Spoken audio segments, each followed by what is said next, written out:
부끄러운 어피치네요. 부끄러운 어피치님이 질문 주셨는데, 저성장 고금리 지속, 경기 침체, 인구 감소로 부동산 침체가 예상되냐라는 물음표를 주셨고, 그러나 최근 몇 달간 주택 거래량 증가 및 아파트 가격이 상승되고 있습니다. 원인이 무엇이며 계속 우상할 것인지 아니면 일시적인 현상인지, 그리고 매수와 매도 타이밍 뭐 이런 것들 말씀 주신 것 같아요. 요거에 대해서 우리 여기 계신 분들이 답변 주시면 될 것 같습니다. 순서대로 이번에는 제가 답변 드리도록 하겠습니다. 사실 이거 정답이 없는 얘기예요. 전문가들 사이에서도 지금 의견이 분분합니다. 이게 바닥 찍고 계속 상승한다라고 말씀하시는 분들이 있고요. 아니야, 앞으로 더 큰 하락이 남았어 라고 말씀하시는 분들도 있는데, 하락에서도 또 다릅니다. 하반기에 당장 큰 폭으로 하락한다라고 굉장히 공격적으로 말씀하시는 분들이 있고요.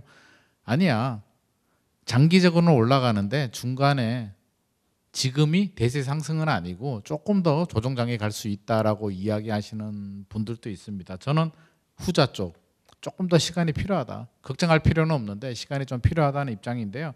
우리가 좀 생각을 해봐야 되는 게, 이제 각각의 논리가 있습니다. 논리가 있는데, 올라갈 일만 남았다, 최근에 청약 경쟁률이 높아지고요, 30대들이 아파트를 많이 청약을 하고 구입하는 이유 중에 하나가 몇 가지가 있는데, 하나는 인플레이션, 인건비, 뭐 공사 자재비, 모든 것이 다 오르니까 오늘이 가장 저렴하다.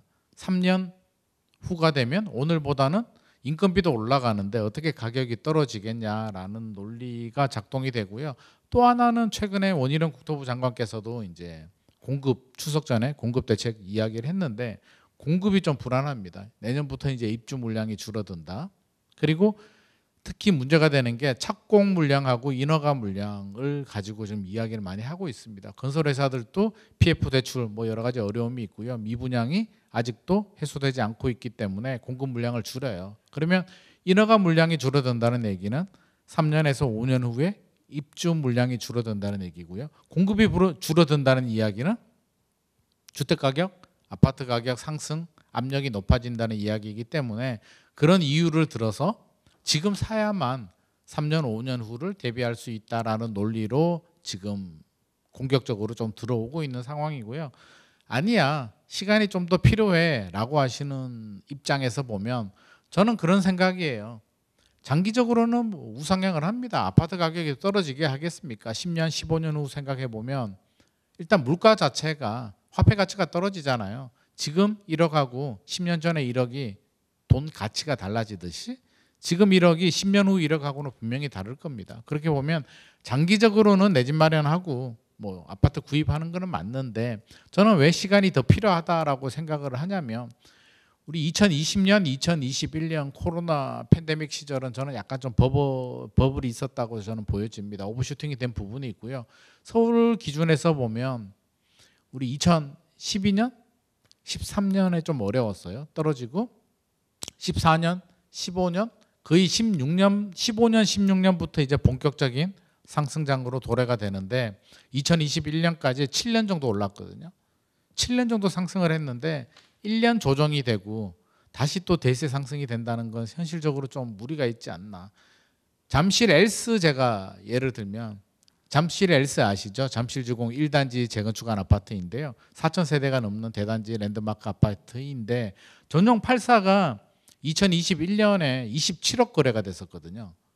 그러다가 작년에 금리 오르면서 18억까지 떨어졌습니다. 10층 이상 기준으로 18억 몇천까지, 고점 대비 한 마이너스 30% 떨어졌다가 최근에 23억 8천까지는 거래가 됐더라고요. 한 24억 수준까지는 올라왔습니다. 근데 최근 분위기가 주춤해요. 집주인들은 매물을 좀 내놓고 있고요. 매수자들은 지금 관망으로 좀 돌아서고 있어요. 왜냐하면 집주인들이 그런 생각을 가지고 있는 것 같습니다. 지금 집값이 더 올라가는데 베팅을 하면 매물을 회수하죠. 그리고 호가를 더 올립니다. 그런데 매물이 나오고 있다는 이야기는 집주인들이 추가 상승에 대해서 그렇게 긍정적으로 보고 있지 않다는 얘기고요. 매수자 입장에도 마찬가지입니다. 엘스를 24억에 들어오면 취득세 내고 종부세 내고 대출이자 내고 최고점이 27억이었는데 27억 가면 남는 게 없어요. 한 1억 정도 남나? 30억 이상은 가져야 한 뭐 양도세 내면 한 2억 정도, 2, 3억 정도 시세 차익을 얻을 수가 있고요. 지금 이 길 바닥을 찍고 바닥의 의미가 다른데 저는 1월 기준에서는 바닥을 찍었다라고 보여집니다만 일반적으로 말하는 바닥은 앞으로 계속 올라가야 되거든요. 대세 상승을 의미하는데 여기서 7년 상승을 하면 엘스가 몇 억 가야 될까요? 24억에서 7년 동안 오르면 한 40억에서 한 50억 가야 되거든요. 근데 지금 40억까지 달리기에는 현실적으로 좀 어렵지 않나. 우리 과거 2008년 글로벌 금융위기 때 생각해 보면 저는 그때하고 비슷하다고 보는데요. 글로벌 금융위기 때 노무현 정부 시절이죠. 2007년까지가 노무현 정부 시절인데 집값 많이 올랐죠. 문재인 정부처럼 집값 많이 올랐는데 2008년에 미국에서 글로벌 금융위기 터지고요. 집값 폭락합니다. 1차 하락이 왔죠. 폭락하다가 2009년도에 회복을 합니다. 회복을 하고 그럼 2012년까지 어떤 상황이었느냐. 올랐다 내렸다 올랐다 내렸다 지금 같은 분위기예요. 그냥 보합세. 조금 오르다가 조정 들어가고 조금 떨어지면 다시 좀 오르고 하다가 2012년에 한 번 더 떨어집니다. 2차 하락이 오죠. 그 다음에 2013년 박근혜 정부 때 빈대서 집 사라 5년간 양도세 면제 뭐 이런 강력한 규제 완화 대책들이 나오면서 2014년부터 본격 상승으로 전환이 되거든요. 그러면 지금 또 작년 문재인 정부 시절 집값 많이 올랐고요. 폭등했잖아요. 작년 미국에서 기준금리 많이 올려서 떨어졌죠. 올해 반등했죠. 여기까지는 비슷하잖아요. 그럼 앞으로 어떻게 될까라고 본다면 결국에는 아파트는 심리거든요. 심리적으로 본다면 저는 지금 대세 상승으로 가기에는 좀 역부족이다. 한 2, 3년 정도 적어도는 조정장을 좀 지나가야 되지 않나 하는 생각을 가지고 있습니다. 그래서 저는 불안해하지 말라고 하는 거예요. 어차피 지나가는 과정이고요. 이게 정상적인 흐름입니다. 올해 내년만 빨리 단기적으로 답을 찾으려고 하면 굉장히 불안하고 답답하고 초조해요. 어떻게 해야 되지? 지금 집을 사야 돼? 말아야 돼? 굉장히 답답한데 자금력이 되시고요. 당장 집이 필요하신 분들은 고점 대비 한 마이너스 20% 정도 조정된 매물이 있으면 사도 됩니다. 왜? 2차 하락이 오면 또 못 사거든요. 집값 떨어지는데 어떻게 삽니까? 작년 12월, 올 1월 왜 안 샀어요? 올림픽파크 포레온 둔촌주공 13억대 미계약 나왔었거든요. 일반 분양가. 지금 생각해 보면 어때요? 불과 8개월 전에 13억입니다. 지금 광명 뉴타운 1구역인가요? 4구역인가? 아이파크 맞죠? 그게 12억 7천에 완판됐거든요.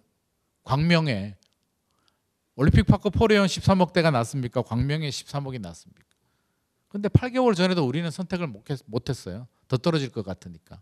그러면 2, 3년 후에 2차 하락이 오더라도 저는 쉽지 않을 것 같습니다. 또 기다리거든요. 그러니까 필요하신 분들은 그렇게 좀 용기를 내셔도 되고요.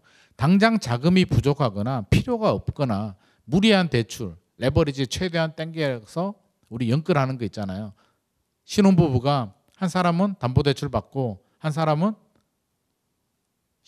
혼인신고하지 않고 전세대출 받고 신용대출 받고 부모님한테 돈 빌려서 자본금 2억으로 10억짜리 아파트를 사는 그런 행태를 하기에는 지금은 그런 상황은 아니다라는 말씀 드리고 싶습니다. 그래서 조금 더 길게 보자. 좀 마라톤 했으면 좀 쉬어갈 때도 필요한 거지. 7년 올랐는데 1년 조정되고 다시 또 7년 오르길 바라는 건 약간 좀 도둑놈 심보 아닌가 하는 생각도 듭니다. 그래서 조금만 좀 여유를 가지고 기다렸다가 앞으로 또 장기적으로 우상향하니까 저는 부동산 시장을 조금 중장기적으로 보면 좋을 것 같습니다. 네, 이거에 대해서 다른 분 말씀 주실 분이 있으신가요? 다음 질문 들어가기 앞서 가지고 뭐 참고될 수 있는 내용들 말씀 몇 개 드리면은 우리나라 현재 금리가 한 5차례 정도 동결돼서 한 3.5% 수준이라는 거 참고하시고요. 그다음에 경제 성장률이 2022년도는 뭐 한 국내 뭐 투자 증권이라든지 전적으로 뭐 정부에서 바라보는 거는 한 1% 초반대. 내년 정도는 뭐 2% 초반 정도를 본다라고 하는데 얼마나 그 현실성이 있을지는 뭐 한번 지켜볼 필요가 있고요. 그리고 아까 인구 감소에 대한 질문을 주셔가지고 그냥 추상적인 것보다는 그 조금 제가 지금 좀 전에 행안부 자료를 전체적으로 봤는데 인구 감소되는 지역들을 여러분들이 조금 참고를 하시면은 투자할 때 도움이 되지 않을까 해가지고 말씀드리겠습니다. 뭐 부산은 동구나 서구 영도구 같은 경우가 조금 축소가 되는 지역이고요. 그다음에 인천은 강화 이런 쪽 조심하실 필요가 있고요. 또 경기권에서는 가평군 이런 곳이 인구가 좀 줄고 있는 지역입니다. 강원도에서는 고성이나 삼척, 양양, 태백, 화천 뭐 이런 지역들 계속 인구가 줄고 있는 상황이고요. 그다음에 충청도에서는 뭐 보령이라든지 공주, 논산 이런 것 좀 조심하시고요. 그다음에 뭐 전체적으로 보면 경북 쪽에는 안동이나 또 울릉, 그다음 의성 이런 곳들, 또 경남에는 창녕, 밀양 이런 것들이 인구가 줄고 있는 그런 상황입니다. 그러니까 인구 감소에 대한 전체적인 지표를 보면 연평균을 대비해서 인구가 계속적으로 줄어들고 있는 지역이라고 보시면 되고요. 그리고 인구에 대한 그 밀도가 줄고 있는 그런 상황. 그다음에 청년들이 순 이동률, 그러니까 젊은 사람들이 그 지역을 다 떠나고 있는 지역들이라고 생각하시면 돼요. 그리고 주간 인구가 떨어진다라는 건 거기서 일을 안 하고 있다라고 생각하시면 되고, 그다음에 고령화 비율이 높다라는 거거든요. 그러니까 결국은 여기서 은퇴를 하시고 생산소득이 거의 없고 이제 운명을 다하시는 분들이 늘어나는 지역이라고 참고를 하셔야 되겠죠. 그리고 유소년에 대한이나 출생률이 거의 없고 재정 자립도가 떨어지는 지역이니까 나중에 행안부 자료 들어가셔서 인구 감소되는 지역들은 투자를 하실 때 이런 뭐 지역 세태에 대해서 뭐 이런 거하고 다르게 여기 계신 분들이 투자를 임한다면 좀 피해야 되는 지역들 아닌가라고 생각이 됩니다. 네. 제가 잠깐 부연 설명드리면은요. 아까 인구 얘기 제가 빼먹었네요. 제 소개도 안 하고 그러고 보니까 제 소개도 안 했네요. 제 이름은 김인만이고요. 인구 얘기 잠깐 하면 인구 심각합니다. 대한민국 미래가 제 국민연금 못 받을 것 같은 지금 불안한 마음에 잠이 안 오는데요. 인구 심각하긴 한데 부동산 측면에서는 그렇게 봐야 됩니다. 주택 구매 연령이 40에서 69세거든요. 40에서 59세인데 조금 길게 잡으면 69세고요. 또 짧게 잡으면 30에서 한 69세 정도가 주택 구매 연령입니다. 그래서 지금 줄어드는 출산율이 앞으로 한 20년 후가 되면 아마 큰 파장이 올 수도 있습니다. 그래서 한 20년 정도 저는 데드라인 남아 있다라고 생각이 들고요. 아직까지는 흐리층이 있습니다. 이게 여기 우리 출연자들 나이대가 저는 마지막이라고 봅니다. 그래서 우리들이 나이 들어가지고 이제 주택 구매 연령에서 벗어나게 되면 대한민국이 진짜 쇠퇴하는 거 아닌가 하는 생각이 듭니다. 그래서 아직까지는 20년 정도의 시간은 남아 있고요. 서울 수도권 지역 같은 경우는 조금 더 길게 갈 겁니다. 아까 송 대표님 말씀하신 것처럼 소멸 지역들 보면 서울 수도권 주요 지역들 들어가지 않잖아요. 오히려 인구가 유입이 됩니다. 서울에 주요 대학교들이 있고요. 양질의 일자리, 모든 인프라들이 잘 갖춰져 있기 때문에 서울 수도권 지역들은 아마 30년 후에도 아마 생각보다는 잘 버틸 가능성이 높고요.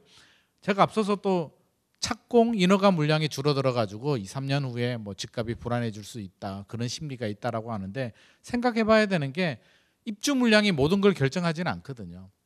2018년, 2019년, 2020년까지 집값 많이 올랐잖아요. 문재인 정부 시절에. 그때 서울 아파트 입주 물량이 10년 내 최대입니다. 4만 7천 호 정도 나왔거든요.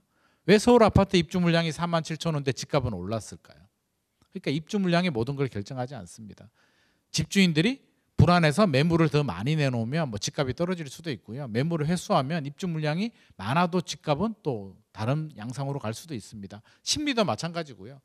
아무리 입주 물량이 많이 나와도 집을 사려는 수요자들이 더 많아지면 또 집값이 오릅니다. 그러니까 입주 물량 하나만 가지고 착공 인허가 물량 하나만 가지고 모든 집값을 판단하지는 않았으면 좋을 것 같습니다. 네. 참 인구 문제에 대해서 고민들 많이 하고 계신데 아까 뭐 소장님께서 말씀하신 서울하고 수도권 같은 경우는 인구가 유입되고 있는 그런 상황들 잘 고려를 해보시면 좋을 것 같습니다. 아까 청년 순 이동을 보면 결국 거기서 이탈을 했다는 건 여기 있는 사람들이 서울 수도권으로 움직이거나 지방에 있는 대도시권 중심으로 이동한다라는 거 그런 것들도 잘 보시고 투자의 방향들 설정을 하셨으면 좋겠습니다.